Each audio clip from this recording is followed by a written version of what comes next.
પોતાના રાજના રાજપાટ હાચવવા હાટું થઈ અને પોતાના હગા દીકરાના માથા વાઢી એની સગી જનેતા અને આંખી ઉપર હાલતી હોય, જેણે આશરા ધર્મને ઉજાગર કરી અને એક સમાજમાં સોનેરી છાપ ઊભી કરી, જેના લીધે ઇતિહાસના પન્ને ઉજળું નામ કંડારાઈ ગયું. અને એવા વીરવર પુરુષ દેવાયત બોદર આહિરની વાત જાણે એમ છે.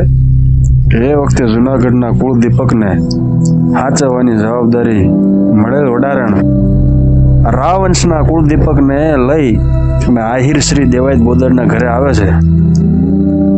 પોતાના હગા દીકરાની જેમ ઉછેર કરી અને છેલ્લે કોઈ જાણભેદું એ દુશ્મન રાજને વાત કરી અને સોલંકીઓએ એક નીતિ અપનાવી અને કીધું કે જો ખરેખર તારા ઘરે રાવંશનો કુળદીપક ન પાલવતો હોય તો તું તારા સગા દીકરાની આંખી ઉપર હાલ, તારા દીકરાનું મસ્તક વાટી અને તું તારા દીકરા ઉપર હાલ, દીકરાની આંખી ઉપર હાલ. જો તારો જ દીકરો હોય તો તું એની આંખી ઉપર હાલ.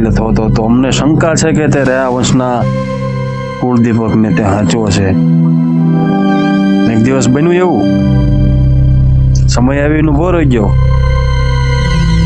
રાવંશના એમ કહેવાય કે રાજકુંવરને બચાવવા હાટું થઈ અને પોતાના સગા દીકરાનું માથું વાટી લીધું.